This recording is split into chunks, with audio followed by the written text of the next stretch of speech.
The conference room went quiet, the way a room goes quiet right before something breaks. Marcus Webb stood at the head of the table, one hand resting on the back of his chair, looking at Daniel Foster like he was something that had wandered in off the street. "Let's be honest with each other," Marcus said. "You've been passed over 3 times, and I think we all know why. You've got a kid at home. Single father, no backup, no wife to handle the school pickups and the sick days. It's admirable. It really is. But partnership isn't a participation trophy, Daniel. It requires someone who's serious, fully available, fully committed." Nobody in that room said a word. 12 years of colleagues, 12 years of shared cases and late nights, and not one of them looked up from their legal pads. Daniel didn't argue. He didn't raise his voice. Didn't ask Marcus to repeat himself. Didn't reach for a single one of the arguments sitting right there in his mouth, loaded and ready. He just nodded once, like a man confirming a delivery address, and went back to his office. That evening, he packed his box. Law degree off the wall first. Then, the photo of his daughter in her soccer uniform, missing a front tooth, grinning like she'd won something bigger than a game. Then his pens, his notepad, the mug she'd painted for him at one of those pottery places that charged too much for a Saturday afternoon. He carried the box to his car himself. He didn't say goodbye to anyone on the way out, because nobody was still there to say it to. If you've ever been told you weren't serious enough, weren't available enough, weren't enough period, for something you'd already proven you could do, stay with this one until the end. Because 2 days later, the firm's biggest client signed with Daniel before lunch. And Marcus Webb had no idea it was coming until it already had. 10 weeks before that conference room, Daniel Foster's mornings looked almost exactly the same every day, and he liked it that way. He woke at 5:40 before his daughter Ellie's alarm, so the coffee would be ready by the time she came down in her socks, hair a disaster, backpack already half on one shoulder. He made her lunch the night before, always, because mornings were for triage, not decisions. Turkey sandwich, cut on the diagonal, because she liked it that way, at 7 and never grew out of the preference. An apple, sliced, because whole apples came back home untouched, and sliced ones didn't. He drove her to school at 7:15. He got to the office by 8. He billed more hours in a 10-hour day than most of the associates at Bellwether and Cross billed in 12. Because he didn't waste time posturing in the hallways about how busy he was. He just did the work. Daniel had made junior partner track at 29. He'd made it through 2 rounds of layoffs that gutted half his class. He'd built a client list from nothing, litigated contract disputes that other attorneys wouldn't touch because they were too tangled, too document-heavy, too much of a slog for anyone who wanted the glory without the grinding. He was good at the grinding. He always had been. Marcus Webb had made senior partner 4 years earlier, and in the time since, he had perfected a particular kind of leadership that involved being seen more than being useful. He golfed with clients. He took credit in meetings for work his associates had done at midnight. He had a corner office with a view of the river that he was rarely in because being visible in the hallway, greeting people by name, laughing just loud enough to be heard through open doors, that was its own kind of work in his mind. Daniel had watched him operate for years the way you watch weather. Not with judgment. Exactly. Just awareness. You didn't argue with a storm front. You planned around it. The trouble started, as it often does, with a file that shouldn't have mattered. Daniel had been handed the Anders manufacturing account 8 months earlier. A mid-tier client that Marcus had brought in years before and then mostly ignored, the way a man ignores a garden he's already decided isn't worth tending. Anders made industrial fasteners unglamorous and reliable, and the account had been treated at the firm the same way. Unglamorous, reliable, low priority. Daniel didn't treat any file that way. He read everything twice. It was on the second read of a supply contract renewal that he found it a clause buried in an amendment from 3 years back, language that shifted a significant liability exposure from the vendor onto Anders in the event of a product recall. It wasn't illegal. It wasn't even unusual on its face, but it had never been explained to the client, and the client had never asked, because the client trusted the firm to flag things like that. Daniel flagged it.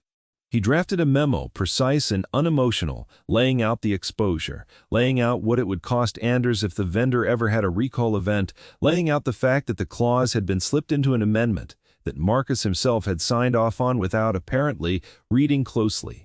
He brought it to Marcus first. That was procedure. That was respect for the chain, even when the chain didn't deserve it. Marcus read the memo standing up, which Daniel had learned over the years was never a good sign. Reading standing up meant a man had already decided how long something was worth his attention. "This is ancient history," Marcus said, setting it down on the corner of his desk like it might leave a mark. "The amendment's 3 years old. Nobody's going to go digging through it." "Anders doesn't know about the exposure," Daniel said. "They have a right to know, and if we amend it now, quietly, we fix it before it becomes a problem." Amending it now means telling the client we missed something for 3 years. We did miss something for 3 years. Marcus looked at him for a long moment, the kind of look a man gives when he's recalculating how much of a problem someone is about to become. "I'll handle it," Marcus said. Daniel left the memo on the desk and went back to his office, and he did not feel good about the exchange. The way you don't feel good watching a door close most of the way, but not all the way, leaving just enough gap to wonder what was still happening on the other side of it. He didn't let it go. That wasn't how he was built. Over the next several weeks, in the spaces between his other cases, Daniel kept pulling the thread, not out of spite. 1. Out of the same instinct that made him read contracts twice and cut his daughter's sandwiches on the diagonal, an unwillingness to leave something half-finished when finishing it right was still possible. What he found didn't just implicate a bad amendment, it implicated a pattern. 3 other clients, all mid-tier, all accounts that Marcus had originated years back and since neglected, had similar language buried in similarly quiet amendments. And in 2 of those cases the timing lined up with payments, consulting fees. They were labeled from the vendor's parent company to a shell entity that traced back through 2 intermediary names and a P.O. box in Delaware to Marcus Webb. Daniel sat with that for 3 full days before he did anything about it. He read the documents again and again, each time hoping in some small and foolish corner of himself that he'd misread something, that a name would resolve into someone else's, that the money would trace somewhere less damning. It never did. He printed everything and put it in a folder, and he brought that folder to the one person at the firm he trusted enough to show it to before showing anyone else. Priya Anand had been Daniel's closest colleague for 6 years, a litigator with a memory like a filing cabinet and an allergy to nonsense that made her one of the few people in the building Daniel actually enjoyed talking to. She read the folder at her desk with the door closed, and when she finished, she set it down and looked at him with the particular stillness of someone recalculating the size of a problem. "You know what this is," she said. "I know what it looks like. It looks like Marcus has been quietly steering vendor kickbacks through amended contracts on accounts nobody's watching for at least 3 years. And you're the only person who's noticed. That's what it looks like. So what do you do with it?" Daniel had already thought about this more than he wanted to admit. "I take it up the chain, properly. I'm not interested in blowing anything up. I want it fixed, and I want the clients protected." Priya leaned back in her chair. "You know he's going to come after you first, before anyone even looks at the folder. That's how he operates." "I know. You're not scared of that?" Daniel thought about Ellie, about the soccer games and the sliced apples and the particular quiet of his house at 9 at night. Once she was asleep and the day's obligations were finally fully discharged. "I've got nothing to hide," he said. "That helps." He took the folder to the firm's general counsel 2 days later, a cautious, unremarkable man named Roland Ashby, who accepted the documents with the enthusiasm of someone accepting a subpoena. Ashby said he would look into it. And he said it would take time. He said, more than once, that these things had to be handled delicately, given Marcus's standing in the firm. Daniel understood even then that delicately was often just a polite word for slowly, and slowly was often just a polite word for not at all. He was right to worry. Word travels strangely in a law firm. It doesn't move through announcements. It moves through the tightening of a hallway, the sudden formality in a greeting, The way a senior partner's assistant starts looking at you a half-second too long before saying good morning. Daniel felt the shift within a week. He couldn't have said exactly how he knew, only that he did. The way you know weather is turning before the sky actually changes, some pressure drop registering in the back of the skull. Marcus never mentioned the folder directly. That would have been too simple, too honest, and honesty had never been the terrain Marcus operated on. Instead, small things began to happen. A case Daniel had been developing for 4 months was quietly reassigned to another associate with a note about better alignment of resources. A scheduling conflict kept him out of 2 partner meetings he should have been in. His name came off a client call list he'd been on for over a year. None of it was overt enough to challenge. All of it was consistent enough to notice. Daniel kept working. He kept picking Ellie up from school at 3:30 on the days he could manage it, kept helping her with her math homework at the kitchen table, kept being, in the one part of his life that had never once wavered, entirely present. If Marcus wanted a war fought in inches, Daniel wasn't going to hand him the satisfaction of watching it land. Priya found him in the break room on a Thursday, closing the door behind her before she spoke. "Ashby's been having private meetings with Marcus," she said. "2 this week that I know of. Long ones. That doesn't mean anything by itself. It means Marcus knows exactly what's in that folder, and he's not sitting still about it." She was right, though it took another 10 days for it to fully surface. The firm's managing partner, a woman named Constance Hale, who ran the place with the detached efficiency of someone who had inherited both the position and the fortune that came with it, called an emergency partner meeting on a Tuesday afternoon. Daniel wasn't invited. He wasn't a partner. But the meeting's aftershocks reached his desk within the hour, in the form of a summons to Marcus's office. Marcus had 2 other senior partners flanking him when Daniel walked in, which told him everything about how this conversation had been staged before it began. "We've reviewed the concerns you raised," Marcus said, folding his hands on the desk, "and we've also reviewed your recent conduct. There's a pattern here, Daniel, that concerns us. Unauthorized access to archived client files. Contacting a client directly about contract terms without partner sign-off. That's not how we do things here." Daniel didn't move. "I didn't contact any client without sign-off. Anders Manufacturing received a call from someone in this office asking about contract amendments. It came from an internal extension. Not mine. That's not what the phone logs say." Daniel understood in that moment, with the particular clarity that comes from watching a trap close rather than falling into one blindly, that the phone logs had been arranged, the same way the amendment language had been arranged, quietly, in a place nobody was expected to look too closely. He didn't argue about it in the room. Arguing in the room, he'd learned over 12 years, rarely won anything. It just gave the other side more material to characterize you with. Later he asked one question instead. "Do you have the actual recording of that call?" Marcus's jaw tightened, almost imperceptibly. "We have the log. Logs show that a call was made. They don't show who made it or what was said. We're aware of that, Daniel. That's why we're not terminating you today. We're placing you on a formal review period, effective immediately. You're removed from client-facing work until this is resolved."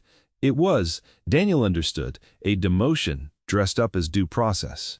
A way to sideline him while whatever was actually happening with the folder played out far above his line of sight. He went back to his office. He sat at his desk for a long moment, looking at the framed photo of Ellie on his shelf, the one from her second-grade play where she'd been cast as a tree and had taken the role with more seriousness than some litigators brought to closing arguments. Then, he opened his laptop and kept working, because a review period wasn't a firing, and a man with a daughter to raise didn't have the luxury of falling apart over an insult, however calculated. The insult that actually broke things open came 3 weeks later, in the conference room, in front of the whole litigation team, during what was supposed to be a routine case status meeting. Marcus had never been subtle about wanting Daniel gone. But up until that afternoon, he'd been careful, working through logs and reassignments and closed-door meetings, all the bureaucratic machinery of a slow strangulation. What happened in that conference room wasn't careful. It was something closer to panic wearing the costume of confidence, a man who had realized his careful machinery wasn't moving fast enough and needed something louder. "Let's be honest with each other," Marcus had said, standing at the head of the table. "You've been passed over 3 times, and I think we all know why." And then the rest of it, the single father comment. The insinuation, delivered in front of 11 colleagues, that Daniel's daughter was the reason he wasn't serious, wasn't committed, wasn't partner material. It wasn't a legal argument. It wasn't even really about the folder, not directly. It was Marcus reaching for the only weapon he had left that could land a public blow without requiring evidence. Something that sounded, on its surface, like a legitimate professional concern, while actually being nothing more than contempt, dressed in a suit. Daniel felt the room's silence settle over him, like water closing over a stone. 11 colleagues, 12 years of shared work, and not one of them looked up. He thought briefly about all the things he could say. About the 2,200 billable hours he'd logged the year before, more than any associate on the floor. About picking Ellie up every day he could and still outworking men with wives at home, handling everything else. About the folder sitting in Ashby's office, waiting for someone with the courage to actually open it. He said none of it. He nodded once, stood up, and walked back to his office. And that evening, he packed his box. Priya caught him in the parking garage as he was loading the box into his trunk. "You're not going to fight it?" she asked. There was no judgment in it, just the honest confusion of someone who'd expected a different ending. "I'm not going to fight it there," Daniel said. "There's nothing left to win in that building. So what happens now?" Daniel closed the trunk. "Now I go pick up my daughter." Ellie was waiting outside the after-school program when he pulled up, backpack already on both shoulders the way she wore it when she was proud of something, which turned out to be a math quiz she'd aced. She talked about it the whole ride home, the way the teacher had written a little star next to her score. And Daniel listened, the way he always listened, fully, without half his attention somewhere back at the office. He didn't tell her that night that he'd quit his job. There wasn't a need to. Not yet. He made dinner, helped her with the 2 worksheets she still had left, put her to bed at 8:30, and then sat alone in his kitchen with a legal pad and a cup of coffee. That had gone cold an hour before he noticed. He wasn't angry. That surprised him. A little. Sitting there, he'd expected anger, or at least something adjacent to it. What he felt instead was closer to clarity, the particular uncluttered feeling of a man who has just set down a weight he didn't realize had been bending his spine for years. He started making a list, not of grievances, of assets. His license was in good standing. His malpractice history was clean. He had relationships with 4 clients at Bellwether and Cross who had, over the years, specifically requested him by name for their matters. A fact the firm's internal metrics tracked, and Marcus, in his arrogance, had never bothered to notice mattered. He had 11 years of case files in his own personal archive, meticulously organized, because meticulous organization was simply who he was. And he had one client in particular whose relationship with Daniel went deeper than any billing record could show. Hargrove Steel Solutions was the firm's largest account, a multi-state industrial manufacturer with contracts worth more than the rest of the litigation department combined. Marcus had inherited the relationship from a retired partner years ago and had in the years since treated it the way he treated most things, as a credential to display rather than a relationship to tend. Daniel had been the one actually tending it. Every contract renegotiation, every compliance dispute, every late-night call when a shipment got held up at a border crossing and somebody needed language drafted before 6 in the morning, that had all gone through Daniel quietly for 4 years, while Marcus took the client to dinner twice a year and called it relationship management. The general counsel at Hargrove, a sharp, no-nonsense woman named Teresa Okafor, had told Daniel more than once, off the record, that she trusted his work more than she trusted the letterhead it came on. Daniel wrote her name at the top of his legal pad and underlined it once. He didn't call her that night. That would have been too fast, too much like poaching, and poaching wasn't who he was. He spent the next day instead on the mechanics of things. Filing the paperwork to register a new firm, a 2-word name that was just his own, Foster Legal, because he'd never seen the point in pretending to be bigger than he was. He rented a small office above a bakery 6 blocks from Ellie's school, chosen specifically because it put him 4 minutes closer to pickup than Bellwether and Cross ever had. He set up his laptop on a desk that had come from his own garage. He hung his degree back on the wall.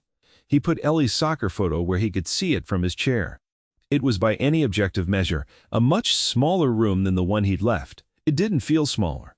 The call came from Teresa Okafor's office, not the other way around, which was the detail that would end up mattering most later when people at Bellwether and Cross tried to reconstruct what had happened and who had reached out to whom first. Ward had reached her within a day that Daniel had left the firm. Law firms are porous that way. Assistants talk to other assistants, and industry gossip moves faster than any official announcement ever does. Teresa's assistant called Daniel's cell phone at 9 in the morning, 2 days after he'd cleared his desk, and asked if he had time to meet. He had an office with one chair and a coffee maker he hadn't used yet. He had all the time in the world. Teresa arrived at 11, and she didn't waste time on small talk once she sat down. "I heard you're not with Bellwether anymore," she said. "I'm not. I heard some things about why." Daniel didn't elaborate. He decided, somewhere in the 2 days between the conference room and that morning, that he wasn't going to build his new practice on the back of someone else's disgrace, however earned that disgrace might eventually turn out to be. "I left." That's the relevant part. Teresa studied him for a moment the way people do, when they're deciding whether a silence is confidence or evasion.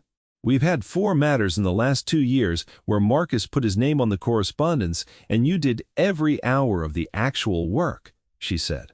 "I'm not naive about how those places run. I've known for a while." Daniel didn't respond to that either. He waited. "I'm not interested in loyalty to a letterhead," Teresa said. "I'm interested in results. And I'm interested in someone who tells me the truth, even when it's inconvenient. You've done that for 4 years. Bellwether's name never had anything to do with it." She slid a folder across the desk.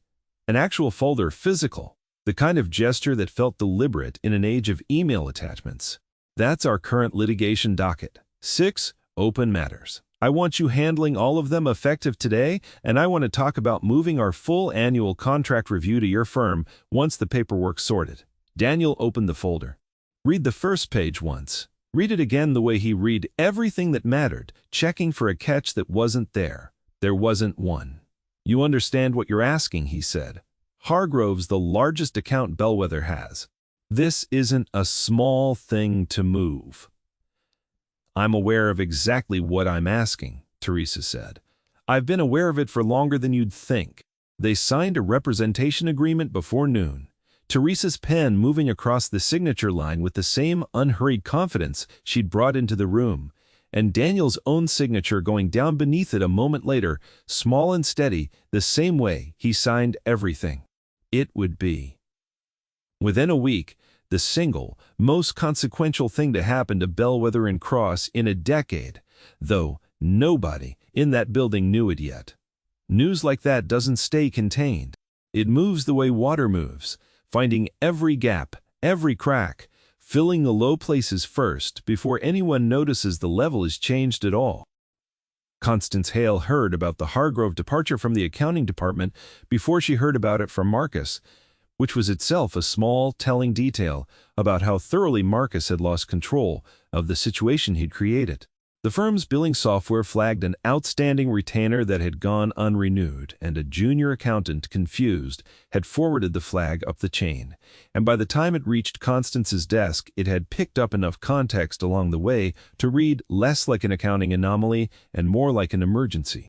Constance Hale had inherited the firm from her father 12 years earlier, back when Bellwether and Cross had still been Bellwether, Cross and Hale, before the name had quietly shortened itself, the way names do when the founding generation starts dying off. She'd spent those 12 years mostly trusting the machinery her father had built, assuming that competent people had been placed in the load-bearing positions and would continue behaving accordingly. She had not, until that week, spent much time looking closely at Marcus Webb. She called him into her office within the hour. "Explain to me," she said, without preamble, "why Hargrove Steele's outstanding retainer just came back unrenewed." Marcus, to his credit, or perhaps just to his practice fluency, in exactly this kind of moment, didn't flinch visibly. "Teresa Okafor's been difficult lately. I'll reach out personally. Smooth it over." "Smooth over what?" "Exactly. Client relationships have friction sometimes. It's manageable." Constance had been in enough rooms with enough lawyers to recognize the particular cadence of a man narrating his way around a hole rather than describing what was actually in it. She didn't say anything else that afternoon. She simply nodded, let him leave, and picked up her phone. She called Teresa Okafor directly, which was not, strictly speaking, how these things were supposed to be handled. But Constance had never been especially interested in how things were supposed to be handled when the how had clearly already failed. Teresa didn't soften anything for her. "We've moved our representation to Daniel Foster," she said. "He's opened his own practice. We signed 2 days ago. May I ask why? Because he's the only person who's actually done the work on our account in 4 years, and because I've heard enough now about how he was treated on his way out the door that I'm not interested in reconsidering." Constance sat with that for a long moment after the call ended, in the particular stillness of someone recalculating the size of a problem she hadn't known she had. She pulled Daniel's personnel file that same afternoon. She read his billing history, his case outcomes, the client satisfaction notes, buried 3 folders deep that nobody at the partner level had apparently bothered reading in years. She read the review period memo Marcus had filed, the one citing unauthorized client contact and archived file access. She read the phone log Marcus had cited as evidence. Then she asked her assistant to pull the actual telecom records for that day, the ones held by the building's own security and infrastructure vendor, independent of whatever internal log Marcus's office had produced. It took less than a day to get an answer. The call in question had originated from a conference room extension, not from Daniel's desk phone. At a time when the sign-in log for that conference room showed Marcus's own assistant badge had accessed the room 11 minutes earlier. 11 minutes. Constance read the timestamp twice, the way you read a number that's inconvenient the first time, hoping it resolves into something else on the second pass. It didn't. She sat with the printed record for a long while, the office quiet except for the sound of traffic 11 floors below. And then, she did something she hadn't done in longer than she wanted to admit. She picked up the phone and called Roland Ashby directly and asked him, without preamble, to bring her every document Daniel Foster had submitted regarding the Anders manufacturing account and the 3 related files. Ashby, to his limited credit, didn't stall. He'd apparently been waiting, in his own cautious, unremarkable way, for someone with enough weight to actually move the folder forward. Constance read it that night at her kitchen table, alone, the same way she imagined Daniel must have read it the first time, slowly, then again, checking for the exit that wasn't there. By the time she reached the last page, the shell company, the Delaware P.O. box, the timeline of consulting payments that lined up with each amended contract like beads on a string, she understood 2 things with equal clarity. The first was that Marcus Webb had been quietly defrauding the firm's clients for years, and that his most recent act of self-preservation had been to try to destroy the one person who'd noticed. The second was that the firm had just lost its largest client because of it, and that loss was not an accident. It was a bill finally arriving for a debt that had been accumulating, unpaid for a very long time. She called an emergency partner meeting for the following morning. She did not tell Marcus what it was about. The room was fuller than usual when Constance walked in. Every equity partner, several senior associates who'd been asked to attend for reasons nobody had explained to them, and, seated near the far end of the table, with the particular stillness of a man who suspected the walls were finally closing, Marcus Webb. Constance didn't sit. She stood at the head of the table, in the same spot Marcus had occupied weeks earlier, when he delivered his verdict on Daniel Foster's seriousness as a father and an attorney. And the symmetry of it was not lost on anyone in the room who'd been present for both meetings. "I want to start," she said, "with a simple fact. As of 2 days ago, this firm lost the Hargrove Steel account. Our largest client gone. Effective immediately to a firm of 1 attorney working out of an office above a bakery." A ripple went through the room, the particular sound of people recalculating in real time. "I want to talk about why," Constance continued. "Because the why matters more than the loss itself." She laid it out the way Daniel would have laid it out, methodically, without embellishment, letting the documents do the work that rhetoric usually tried to do.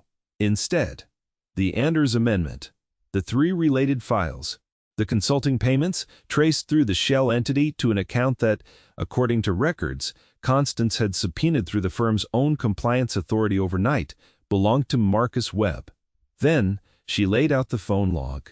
The 11 minutes. The badge access that placed Marcus's assistant in that conference room before. The call that had been used to justify Daniel's review period and eventual departure. Marcus sat very still through all of it, the stillness of a man doing arithmetic he didn't like the answer to. "This is a mischaracterization," he said when Constance finally paused. The consulting arrangement was disclosed. Disclosed to whom? Constance asked. Show me the disclosure. Show me a single client who was told their contract exposure was being adjusted to generate a kickback for you. Marcus didn't answer. You accuse Daniel Foster in this very room, in front of most of the people sitting here, of not being serious enough for partnership because he has a daughter at home. You did that while sitting on evidence that he'd found the exact fraud you'd been running for years. You used his integrity against him because his integrity was the thing threatening to expose you. The silence in the room this time was different from the silence in the conference room weeks earlier. That silence had been complicity. This one was closer to reckoning. I'd like the room's attention on one more thing, Constance said, and she nodded to her assistant, who wheeled in a small screen and connected a laptop. What played was 11 minutes of security footage, time-stamped, showing Marcus's assistant entering the conference room, placing a call from the desk phone, and leaving. The audio, pulled from the building's own compliance recording system that logged all internal extension calls as a matter of long-standing, mostly forgotten policy, played next. It was a call to Anders Manufacturing's front office, asking a receptionist unrelated questions about scheduling, nothing about contract amendments at all. Fabricated context layered onto a real call to manufacture a paper trail that pointed at Daniel. There is no version of this, Constance said once the recording ended, where you walk out of this room still a partner at this firm. Marcus stood. He didn't argue, not really, not with anything that had substance to it.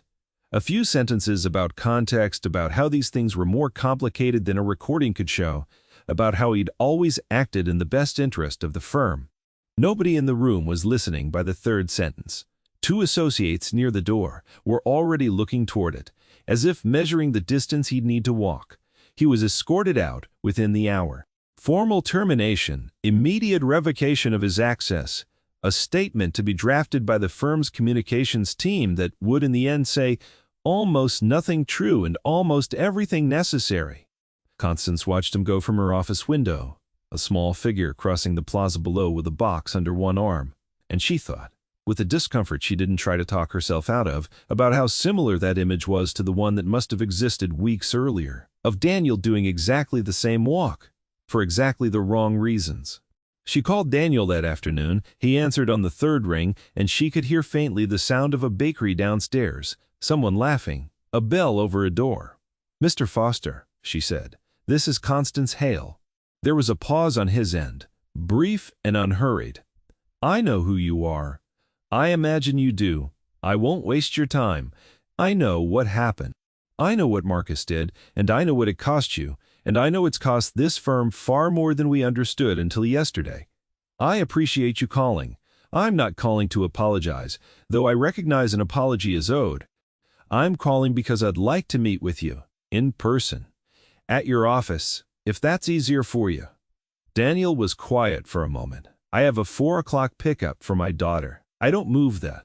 3 would work for me, Constance said, and there was something almost like relief in saying it, in encountering finally a boundary stated plainly instead of one buried in political maneuvering. She arrived at 3 the next day to an office that was, by any measure that mattered to the industry she'd spent her career in, unremarkable. A single room, a desk that had clearly come from somewhere other than an office supply catalog. A framed photo of a girl with a missing front tooth, grinning at a soccer ball. Daniel offered her the one other chair in the room, and coffee from a machine that still had its box nearby, half unpacked. "I'll be direct," Constance said once they were both seated. "I'd like to offer you a partnership, and full equity, effective immediately, And, frankly, given what's happened, I'd support restructuring the litigation department's leadership around you if that's what it took to bring you back. Daniel didn't answer right away. He looked at the framed photo on his desk for a moment, the way a man checks a compass before answering a question about direction. "I appreciate the offer," he said. "I'm not going to take it, not the way you're describing it." "Can I ask why?" "Because the problem was never really about me not making partner. The problem was a firm that let someone like Marcus operate for years because he was good at appearing successful, and nobody with the power to look closer bothered to look. I don't think a title fixes that. I think it just moves the furniture around the same room." Constance absorbed that without arguing it, which Daniel noted quietly as the first real sign that she might actually be different from the culture she had inherited. "What would fix it?" he asked. Daniel had thought about this in the 2 days since Teresa Okafor had signed on the line beneath his name. He'd thought about it the way he thought about everything, methodically turning it over more than once before deciding it held up. "I'll keep my own firm," he said, "independent. But I'll take on Bellwether as a client for oversight work, compliance reviews, contract audits, anything that needs an outside set of eyes, without a stake in protecting the firm's reputation. You bring me in quarterly. I look at what your partners are doing, the way I looked at Anders, and I tell you the truth about what I find. Whether or not it's convenient, you want to be our auditor. I want to be the person who catches the next Marcus before he costs you a client, and an attorney's reputation at the same time." Constance considered this for a long moment, looking at him with something that had shifted somewhere in the conversation from corporate calculation into something closer to respect. "That's a smaller role than partner," she said. "It's a role where nobody can quietly pack my box for me," Daniel said. "I've had enough of the other kind." They shook on it before she left, and the agreement was formalized within the week, a standing quarterly retainer between Bellwether and Cross and Foster Legal, an arrangement unusual enough that it made a small ripple through the local legal press. A few paragraphs about a boutique firm landing an oversight contract with one of the city's largest practices. Nobody outside the building ever printed the full story of why. Daniel never gave an interview about it. He didn't need the exposure, and more than that, he didn't want it. The story wasn't really his to tell in public, not the parts that involved Marcus's disgrace, and he'd never been a man who mistook vindication for a stage. The firm's culture shifted in the months that followed, not all at once, the way cultures rarely do, but steadily, the way water finds a new level once a blockage clears. Constance instituted a review process for every partner's client accounts, something that hadn't existed before in any real form. 2 other quiet irregularities surfaced in the process, smaller than Marcus's, but real, and both were handled the way Daniel would have handled them, directly, without spectacle, correcting the harm before it compounded. Priya made partner 8 months later on the strength of work that had always been good enough, work that had simply needed a firm willing to actually look at it. Daniel's own practice grew slowly, and then not so slowly. Teresa Okafor stayed as his client, and 2 of Hargrove's business partners followed within the year. The kind of referral that happens when someone's work speaks for itself loudly enough that marketing becomes redundant. He hired 1 associate, then 2. Always careful about the pace, always more interested in getting it right than getting it big. He still made it to pick up by 3:30 most days. That had never actually been negotiable, not once, not through any of it.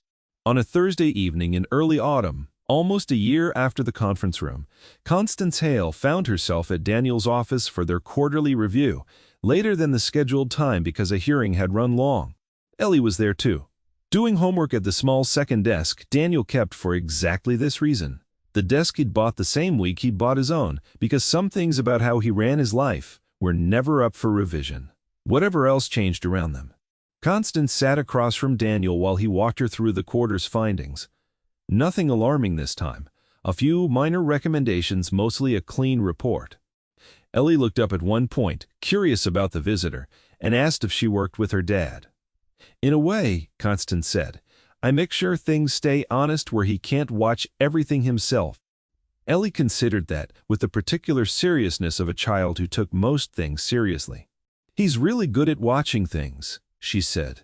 and went back to her homework, entirely unbothered by the observation, as if she'd simply stated a fact about the weather.